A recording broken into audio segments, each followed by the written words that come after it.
Et je vous ai entendu, Madame l'ambassadrice, mais quel culot de venir ici et de défendre ce que votre armée coloniale est en train de faire au peuple palestinien et au peuple libanais. Quel culot de venir justifier vos crimes de guerre et vos crimes contre l'humanité. Où est passée votre humanité, Madame l'ambassadrice, pour venir ici justifier ces atrocités? Parce que vous avez montré des vidéos, vous avez vu ça? C'était au camp de réfugiés de Jabalia. Ce jeune homme qui est ici, ce n'est pas un terroriste, il est brûlé vif ici, parce que votre armée a bombardé un camp de réfugiés. Ici, c'est le bombardement d'un hôpital, avec des victimes civiles. Votre armée a tué en quelques mois autant d'enfants que sur les 4 dernières années dans tout conflit confondu par le monde. Et ça, vous venez le justifier.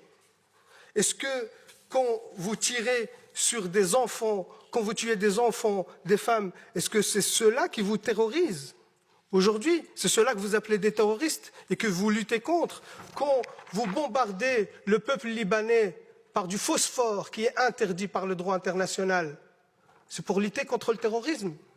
Quand vos soldats, qu'on considère, que vous dites que c'est l'armée la plus morale du monde, quand vos soldats exhibent les vêtements des femmes assassinées et qui font des vidéos de divertissement sur TikTok, quand ces mêmes soldats posent avec leur butin de guerre fièrement et qu'ils sont fiers de tuer des enfants et des femmes, et c'est eux qui le disent, hein, dans des vidéos TikTok, dans des comptes Twitter, ça c'est votre armée la plus morale. Et oui, monsieur de Markt, moi je ne me rabaisserai pas à vos insultes sur l'éducation, ainsi de suite, je vous laisse ces bassesses pour vous, mais par contre, oui, moi je prends parti dans ce conflit, je prends parti pour les opprimés, je prends parti pour le peuple palestinien. Et ça vous a tellement agacé que je brandis le drapeau palestinien dans cette commission, je vais le refaire, monsieur de Markt. Ce peuple a le droit d'exister, a le droit à sa liberté.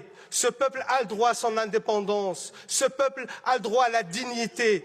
Et vous les combattez. Vous faites un nettoyage ethnique. Vous faites un génocide contre le peuple palestinien sous prétexte de lutte contre le terrorisme, alors que c'est vous, l'armée la plus terroriste dans la région. C'est vous les vrais terroristes. C'est vous qui colonisez la Palestine depuis 76 ans. 76 ans. Il n'y avait pas de 7 octobre depuis 76 ans.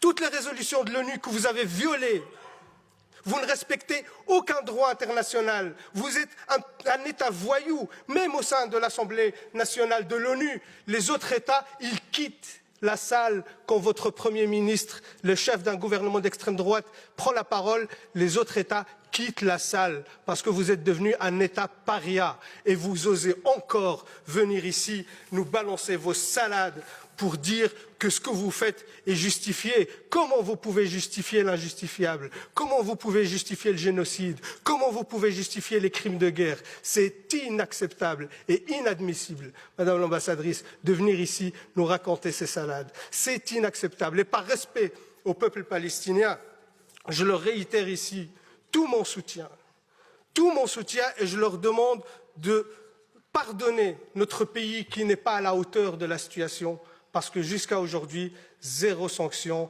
ont été prises contre votre État. Et vous savez, vous avez justifié vos réactions parce qu'on vous a lancé des roquettes. Une autre étude sur les attaques en jaune, les attaques libanaises, en mauve, les attaques israéliennes. Qui est le terroriste de la région? Vous êtes l'État terroriste et vous avez des comptes à rendre. Et c'est une honte aujourd'hui que vous êtes resté encore impuni, qu'il n'y a aucune sanction contre vous. Je termine par là, Madame la Présidente, même s'il y a beaucoup de choses à dire, mais on est limité par le temps, mais je pense que l'essentiel a été dit. Et surtout, ce qui est encore honteux, qu'il y a encore des porte-voix et des porte-paroles dans ce Parlement qui soutiennent cette politique génocidaire, et ça, c'est inadmissible.